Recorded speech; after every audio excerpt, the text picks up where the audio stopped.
بسم الله الرحمن الرحیم. ګرانو کتونکو الب خان شیرپوست تاسو په خدمت کې حاضر دي. ګرانو کتونکو په نننۍ ویلاګ کې به زه خبرې ترې کوم په دریو موضوعاتو باندې. لومړنی موضوع DRC ته د وزیر اعلی خیبر پښتونخوا لخوا خراج تحسین او بیا 400 ته خصوصي د هغې دپاره انسپیکشن ټیم مسله څه وه. انسپیکشن ټیم چې کوم دی نو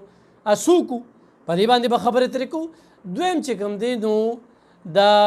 SP انویسټیګیشن رجب علي خان سره د پشکلاوتي قومي جرګې د مشرانو ملاقات. په ملاقات کې د اسپروش او سطخورو حوالې سره څه خبرو شوې، څومره پولیس په دغه کې ملوث دي، ککړ دي، د هغې په ضد به څه کاروی کېږي، په دغې باندې به خبرې ترې کوو.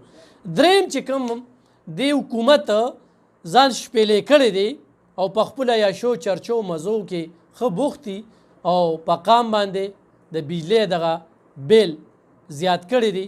او بیا وابډه دی کې څومره ګرم ده او نن وابډه ولې ټارګټ کیږي. نور ادارې آیا هغوی ته مراعات نشته، په دې باندې به خبرې ترې کوو. لومبي به راشو ګرانو کتونکو، بیګا موږ ته کال شو د ډسټرکټ چیرمن DRC میجر نعیم جان چې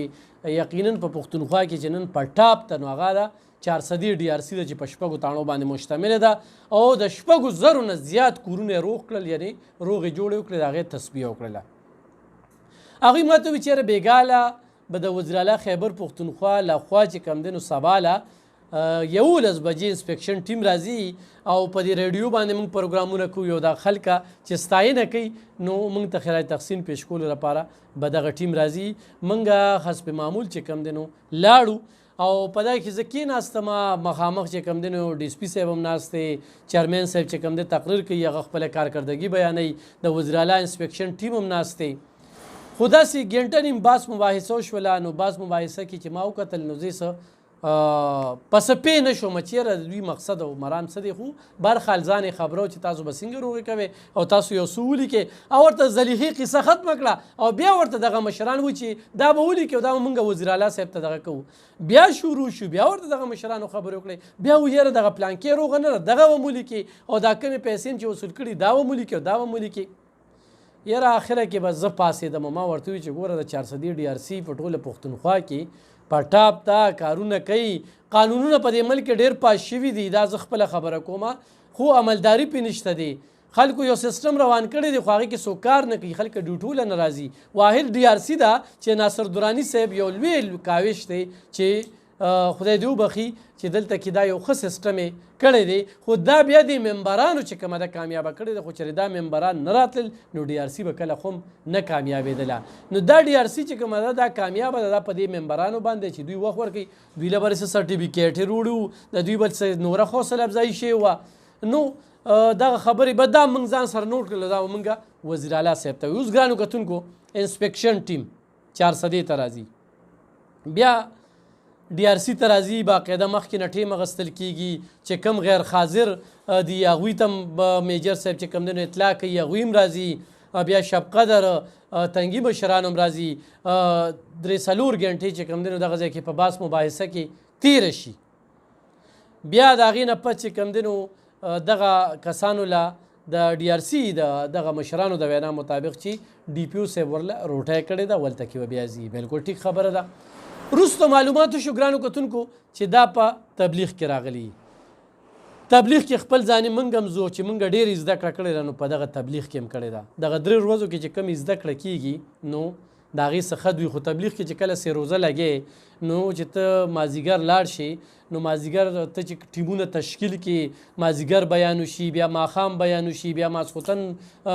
مونځ وشي، بیا تعلیم وشي، یو واقعه بیان شي، بیا خوب وشي، شپې تهجد له راپاسو، بیا چې کوم دی نو مونځ وشي، بیا سهار چې کوم دی نو 6 نمبرې وي، بیا د اشراق مونځ وشي او د اشراق مونځ نه لږ شانتې خوب وشي، بیا راپاسي، بیا تعلیم شروع شي او تعلیم سره سره 2-3 ټیمونه هم جوړ شي، هغوی چې کوم دی نو تبلیغ هم وکړي، بهر لاړ شي او بیا د هغې نه پس د ماسپښین مونځ وشي، هغې کې حدیث واقعه بیان شي او بیا چې کوم دی نو خوب لږ شانتې وشي او مازدیګر بیا یو بل دغه جوړ شي. دا د تبلیغ د 3 روزې چې کوم دی نو مصروفیات وي، مشغولتیا وي. اوس ته راځې او د انسپیکشن ټیم نوم استعمالوي او کله یو ادارې ته کله بل ادارې ته، نور ما ته پته نشته دی، خو دا نن چې ته راغلی نو دا انسپیکشن ټیم په نوم باندې راغلي. وروستو زه دلته کې یو میسج دا کوم، یو DSB والا چې کوم دی په یو ګروپ کې کوي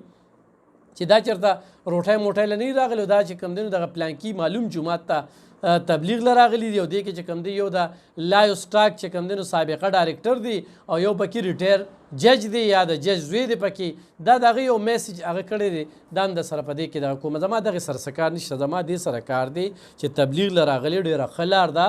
او خو دغه شانتي افسران تبلیغ له راشي او بیا همدغه شانتي په ډي پي او باندې وګرځي په ډي سي باندې وګرځي اے سي ګانو له لاړ شي او هغوی ته تبلیغ وکړي او چېرته ځان سره یو سیروزې ته جوړ کړي هغوی ته وایي چې یاره ستا دا کار دی دا دی خو دا خبره چې یاره زه د وزیر اعلی د انسپکشن ټیم نه راغلی ما نو دا خبره غلطه را دی تحقیق وشي دا ولې شوې ده زما صرف دغه اعتراض دی چې انسپکشن ټیم باندې او بیا درې ګنټې او زم چې ډي آر سي ته نن غوښتی شوی یم زما هم 2 ګنټې ما هم 10 کاره پرېښي دي د ډي آر سي خراج تقسیم پیش کولو لپاره ډېر ښه کار کوي زم په دې دغه باندې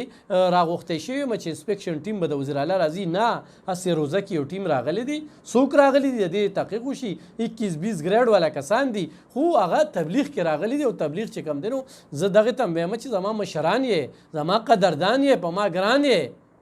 ډېر ښه لار کې راغلی الله پاک هم په دې لار کې چې کوم دی بریالي ساتو دې کې هم خدای پاک قبول کا دا ډېره ښه لار ده خو دا یې کومه خبره چې تاسو کړې ده چې انسپکشن ټیم د وزیر اعلی نه دا ټیم ستاسو تبلیغ دی په سیروزه کې راغلی خپله سیروزه وکړې په دې مې خبرې ترې کولې نو په دې باندې ماته یو ډېره عجیبه شانتې محسوسه شوه ځکه مې دا خبره شریکه کړه او بیا دا افسران چې کوم دی دلته پښتون د پښتانه چې کوم دی خلکو له ډوډۍ هم کوي چای هم کوي خو چې ته ادارې ته ځې چې زه د وزیر اعلی انسپکشن ټیم غړی یم نو هغه افسر دلته کې خو په هر افسر کې هم چې کوم دی نو سوړي وي نو هغوی بیا تاسو له مقدر کوي هغوی تاسو له وخت در کوي هغوی به تاسو ته روټۍ هم ست کوي چونکې تبلیغ کې همیشه څه خبرې تمه به د چا نه نه کې خو کې نو د الله نه به کې او هغوی خپل سیسټم وکړي او د هغې هغه خولې پخلي هغه خوراک هغه ډېر خوش قسمته خلکو ته میلاویږي هغه بیا شانتې خوراکي هغه چې څومره خورې اگر چې تبلیغ کې به تا ته وایي چې لږه به خورې ډېره به نه خورې خو هغلته کې چې کوم دی نو هغه په هغې باندې مړښ نشته دی نو دې ته سوچ پکار دی دویمه خبره کوو ګرانو کتونکو آیس او سود په زموږ په دې سیمه کې ډېر زیات شوی دی نن پشکلاوتي قومي جرګه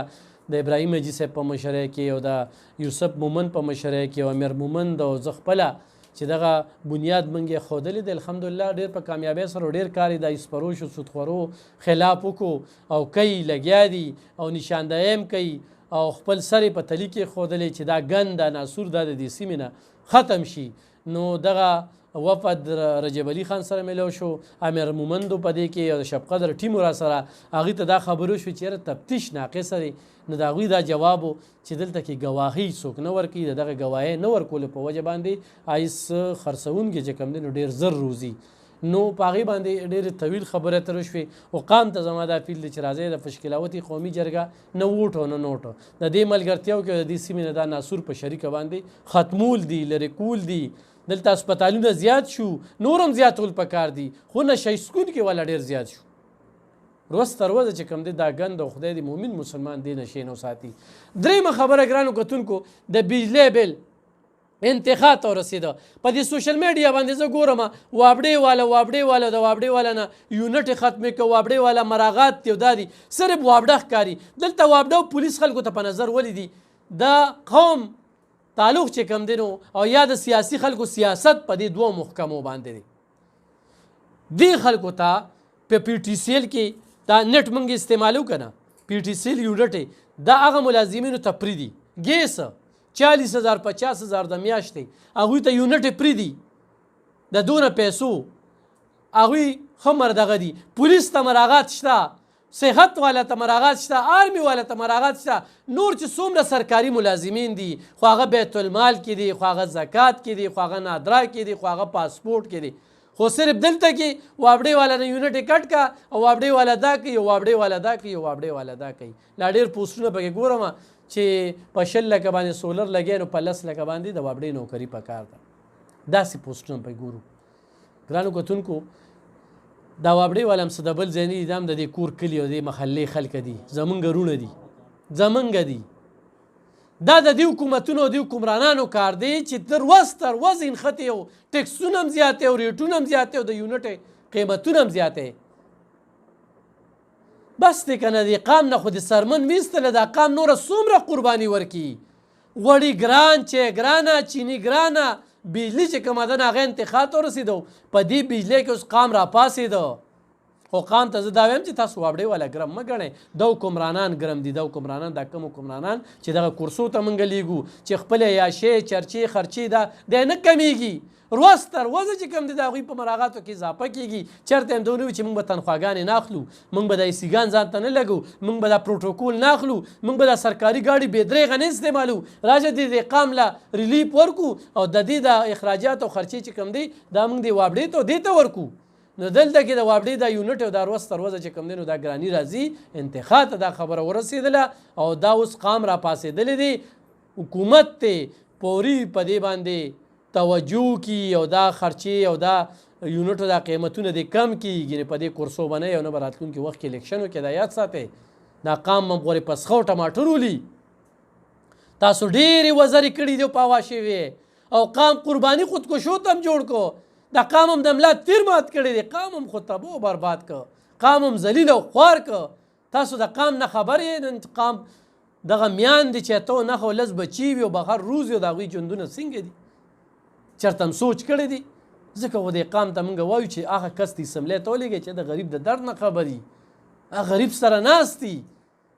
د غریب په مسایلو باندې پیوي داسې خلک ولېږئ چې هغوی سره هلته کې دنیا ګاډي ویلته او پسې نور هم زیات کړي نو ډېر بد خال روان دی ګرانو کتونکو دغه خبرې مې سره شریکول انشاءالله په بل پروګرام کې به سره بیا مخامخ کېږو د یو نوي ټاپک سره ډېره مننه